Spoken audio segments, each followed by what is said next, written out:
तो कैसे हैं आप सब लोग? I hope you are absolutely well. तो दोस्तों, जैसा कि आपको बता दूं, आपकी इनकम टैक्स रिटर्न फाइलिंग जो है शुरू हो चुकी है। तो आज के सेशन में हम क्या करने वाले हैं? आज के सेशन में हम आईटीआर फॉर्म नंबर 1 जो है फाइल करेंगे। अब आईटीआर फॉर्म नंबर 1 कौन फाइल करता है, ये मैंने आपको लास्ट वीडियो में बताया था। जिसको सैलरी से इनकम होती है और वो सैलरी से इनकम उसकी 50 लाख तक है, तो आईटीआर फॉर्म नंबर 1 जो है सेलेक्ट कर सकता है। अब यहाँ पर कौन से एम्प्लॉय कवर होते हैं? यहाँ पे सेंट्रल गवर्नमेंट के एम्प्लॉय, स्टेट गवर्नमेंट के एम्प्लॉय, राइट। अगर उनको पेंशन मिलती है तो भी वो क्या कर सकते हैं? आईटीआर फॉर्म नंबर 1 जो है फाइल कर सकते हैं। मतलब कुल मिला के देखें तो जिनको भी सैलरी से इनकम होती है वो आईटीआर फॉर्म नंबर 1 जो है फाइल कर सकते हैं। तो चलिए शुरू करते हैं। सबसे पहले हम पोर्टल पर जाएंगे, राइट। पोर्टल पे जाने के बाद में हम अपना क्या करेंगे? लॉगिन करेंगे। लॉगिन करने के बाद में, जैसे आपको पता ही, लॉगिन करने के बाद में आपका डैशबोर्ड आता है जिसमें आपको आपका पैन नंबर यहाँ पे लिखना होता है। मैं अपना पैन नंबर यहाँ पे लिखता हूँ,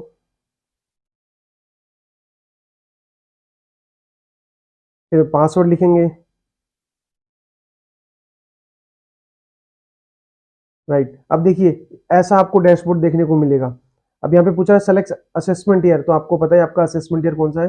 25-26। 25-26 किसके लिए? 24-25 फाइनेंशियल ईयर के लिए। मोड पूछ रहा है तो ऑनलाइन सेलेक्ट करेंगे, कंटिन्यू पे जाएंगे। ओके, स्टार्ट न्यू फाइलिंग को सेलेक्ट करेंगे। फिर आपसे पूछ रहा है आप इंडिविजुअल एचयूएफ हो, तो आपको वहाँ इंडिविजुअल सेलेक्ट करना है। आपका फॉर्म पूछ रहा है तो आपको आईटीआर फॉर्म नंबर 1 जो है सेलेक्ट करना है।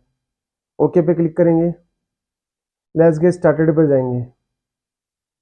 आपसे पूछा कि आप रिटर्न क्यों फाइल करना चाहते हैं, तो सबसे पहला आपको क्या करना है? ऑप्शन सेलेक्ट करना है, और भी उसमें रीजन है जो कि आपको पता होना चाहिए आप रिटर्न क्यों फाइल कर रहे हैं।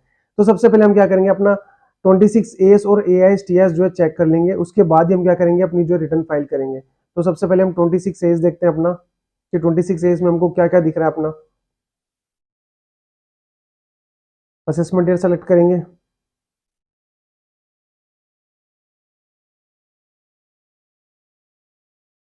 25-26 व्यू करेंगे, उसको देखेंगे। तो देखिए इन पर्सन को सैलरी से इनकम हो रही है जो कि 7,26,318 रुपए है। अब ऐसे हम क्या करेंगे? एआईएस टीआईएस में चेक कर लेंगे कि वहां पे भी इतनी दिख रही है क्या। एआईएस में आ गए हम,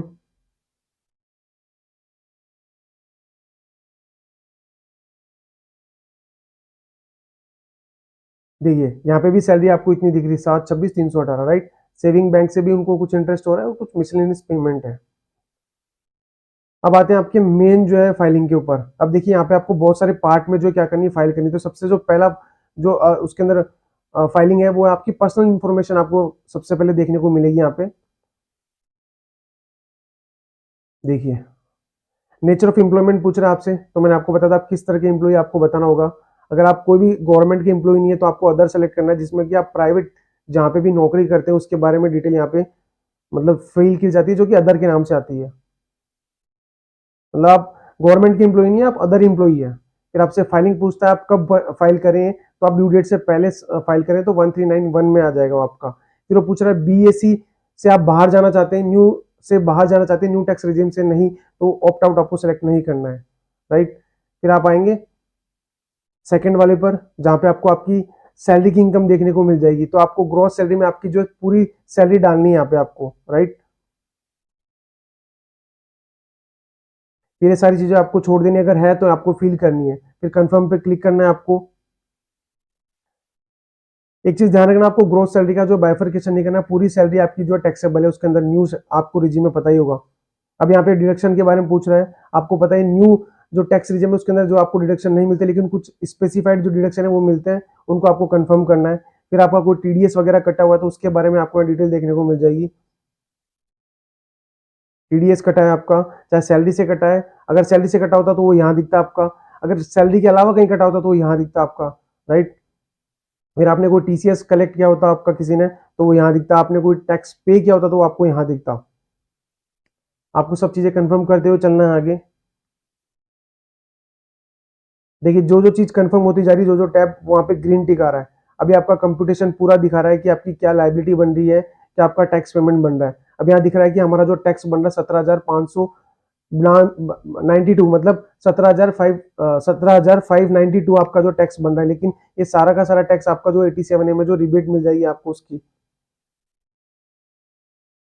देखिए यहाँ पे टोटल टैक्स आ गया कंफर्म 0।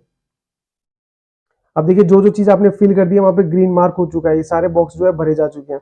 प्रोसेस टू वेरिफिकेशन पे जाएंगे, ये आपका फाइनल समरी दिखा रहा है आपका कि आपने जो है क्या क्या जो फिल करा डाटा उसका पूरा समरी है। तो आपको देखने को मिलेगा ऊपर आपकी इनकम है, सारी डिडक्शन है, जबकि आपको पता है कि इतने सारे डिडक्शन तो न्यू सेक्शन में मिलती नहीं, फिर भी यहाँ पे लिखा हुआ है नेट आपकी टोटल टैक्सेबल इनकम आ रही है। फिर आपको बता रहे हैं यहाँ पे आपका टैक्स कितना बना था, आपको रिबेट मिल गई, फिर आपने क्या टैक्स पेड किया उसके बारे में डिटेल यहाँ पे आ रही है। फिर आपका कोई रिफंड बनना है तो वो यहाँ आ रहा है। फिर प्रीव्यू एंड सबमिट पे जाएंगे, यहाँ पे आपको सेलेक्ट करना है और बस आपको क्या करना है, यहाँ पे प्लेस में जयपुर आपका जो भी है वो फिल कर देना जैसे इस क्लाइंट का था। फिर आपको प्रोसेस टू वैलिडेशन पे जाना है। आई होप वीडियो को देखकर आप अपनी इनकम टैक्स रिटर्न खुद फाइल कर पाएंगे। मिलते हैं नेक्स्ट वीडियो में, till then tata bye bye.